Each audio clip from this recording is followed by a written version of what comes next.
Tulungan na lang kita para mas mapabilis. 34. Opo. 34 na safe houses.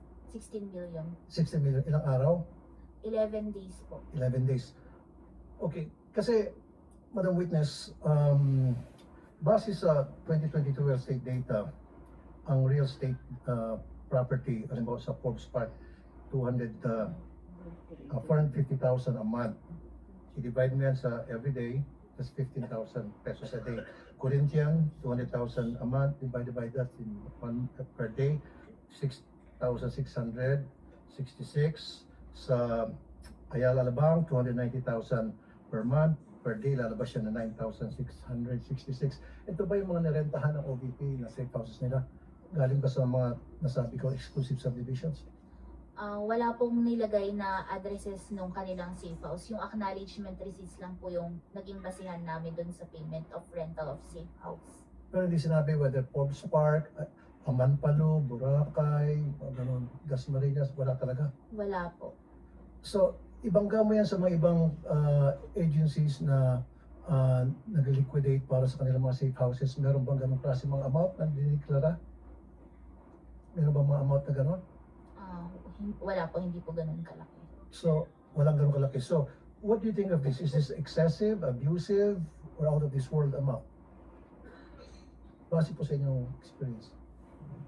Ito po kasi is hindi namin naging finding. So, kasi po, nag-rely mga po kami dun sa certification ng SDO na these were used for the disbursement of CF and necessary po ito and for legal purpose. Pero kung dito po, malaki po talaga siya for payment of rental of safe house. Kasi lumilitaw, parang 42,780 pesos per day ang bayad ng OVP para sa kanilang mga rental properties noong 2022. So halagang 16 million na spent in the 11 days. Now, sa paggamit ng mga aliases, silent ang joint circular sa paggamit ng mga kengkoy ng mga aliases para sa mga informants na tumatanggap ng confidential funds, right? Opo, silent po ang joint circular. Silent din ba ang joint circular sa paggamit ng isang signature sa napakaraming pangalan? Wala pong naging provision ng joint circular doon sa mga firma po. So okay lang gumamit ng isang firma sa napakaraming informants, pangalan informants? Dapat po, ito ay mabigay sa totoong tao po. Yun po ang importante sa joint circular. So therefore, dapat i-amend na lang yung joint circular kasi naabuso eh. Opo. Maraming salamat po. Thank you, Senator Judge Tulfo. The Senate President is recognized for his interjections. You may proceed, sir. You have 2 minutes. Thank you, Mr. Presiding Officer. Gandang hapon na Miss Eileen. Tama po ba, narinig ko kahapon na kaya na disallow yung OVP for 2023 amounting to 375 million is dahil ibinigay ni Acosta kay La Chica yung pera. Yes po, Your Honor. Okay. At so lahat yun dinisallow, 375. Opo. Tinitignan ko rin itong transcripts ng House kung saan sinabi ni Acosta na yung fourth quarter of 2022 ibinigay rin yung 125 million kay La Chica. At on the same transcript, November 25 to 2024, sinabi naman ni Fajarda na ibinigay yung 37.5 million kay Colonel Nolasco. So in both instances, yung fourth quarter of 2022, saka yung buong DepEd confidential funds, ibinigay ng Special Dispersing Officer sa iba. Kung ganyan rin ang sitwasyon, di dapat ma-disallow rin yung fourth quarter ng 2022 at buong DepEd confidential funds. Tama po ba? Yun po kasing sa disallowance nung sa DepEd, di ba nga, yung sa DepEd po kasi is di pa po meron na kaming na issue na credit notice. And dahil nga po sa additional information after namin ma-release yun, August 2024 po kasi yun, November 2024 nagkaroon ng CGPA. So, pinag-aaralan pa po kasi this is the first time po kung sakali man na magre-reopen kami ng settled accounts. And ito po kasi reopening is with the authority of the COA chairperson. Kaya po pinag-aaralan po kung ito ay i-reopen dahil nga po it is the first time and this involves voluminous documents na kailangang isa-isa. Pero pag titignan natin yung circumstances, pareho eh.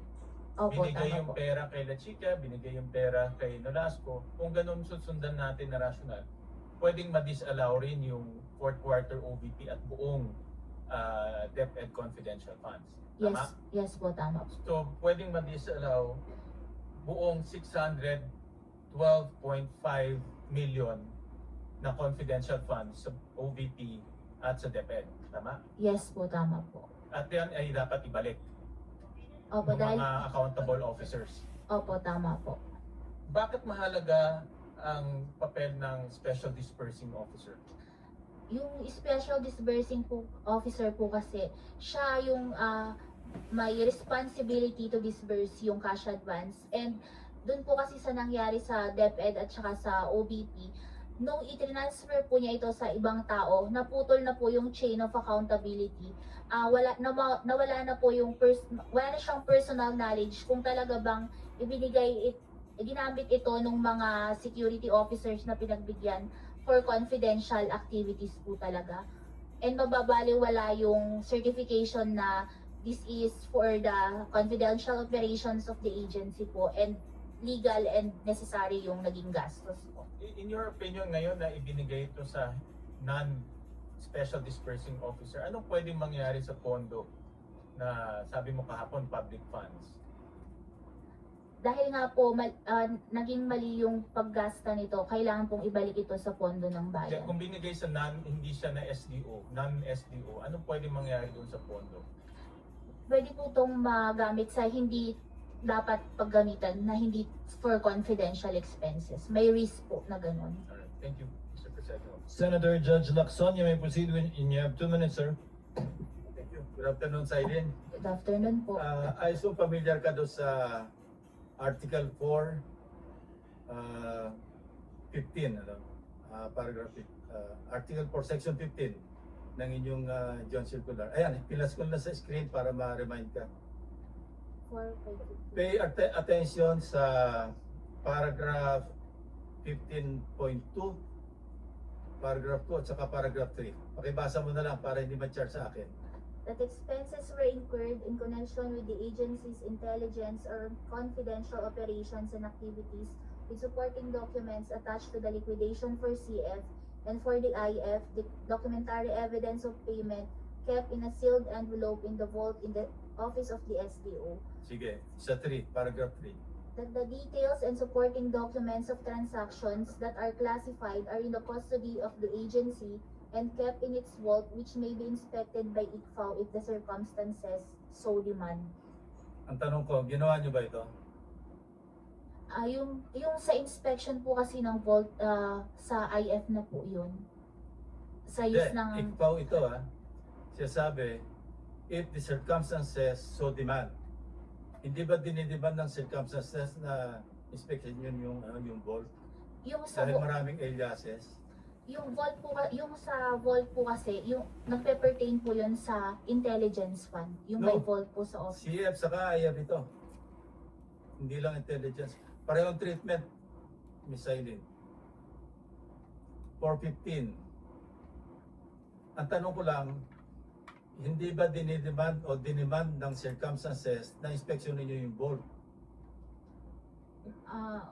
Kasi kung maraming aliases na nagdududa kayo, di ba natural lamang logically isipin nyo, ma-inspeksyon nga yung vault kung meron talagang mga totoong tao sa likod ng mga alias o aliases. Ang pag-inspect po kasi is through the authority po of the chairperson. I know, hindi kayo kumuha ng authority. Wala pa po. Yeah, my point is parang kulang yung ginawa yung trabaho. para hindi kompleto. Kasi po may iba po kasing office na No, ICPAO sinasabi rito, may be inspected by ICPAO if the circumstances so demand. opo. Anyway, let's leave it at that. Ano? Familiar ka ba dun sa 2020-005? Anong circular po yun? Yung sa fraud audit. Hindi po ako gaanong familiar doon Yeah. sa joint circular. Anyway, i-familiarize kita. Meron kayong office, di ba? Yung fraud audit office. Opo, may separate office po sa COA. Okay, dito sa paragraph 3.1, yung filing, of course, ito, people's participation ito eh. Kailangan Opo. merong formal complaint, pero hindi lang complaint, information, indication, or complaint na merong fraud. Opo. So papasok yung fraud audit investigation ng inyong office. Hindi office nyo. Ibang Yung fraud office. yan. Pero nakalagay sa 3.1, any person who has knowledge that the transactions of, etc. No, pwedeng gumawa ng written information sa inyong, sa office na yon para mapunta doon sa logical conclusion, mapunta sa filing criminal charges against whoever, not necessarily the Vice President. Yung sa pag-refer po sa fraud audit office, ito po ay pinag-aaralan din po kung kinakailangan na i-refer to sa fraud audit office. Ngayon po pinag-aaralan po namin ang office namin together with the chairperson po, kasi kung sakaling ma-refer po ito po yung first time. And also po itong transaction na ito involves voluminous documents na with classified information na baka pag ini-refer namin sa ibang office is ma-expose po ito. So pinag-aaralan po itong mabuti muna. Anyway, 12 seconds na lang.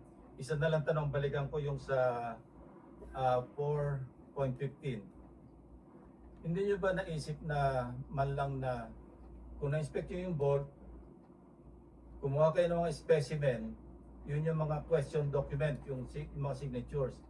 Ma-compare nyo sana doon sa mga ibang officials na mayroon kayong specimen signature para ma-determine nyo kung forged yung mga signatures na sinabi sa inyo. Yun lang, Mr. Presiding Officer, Mr. Chairman.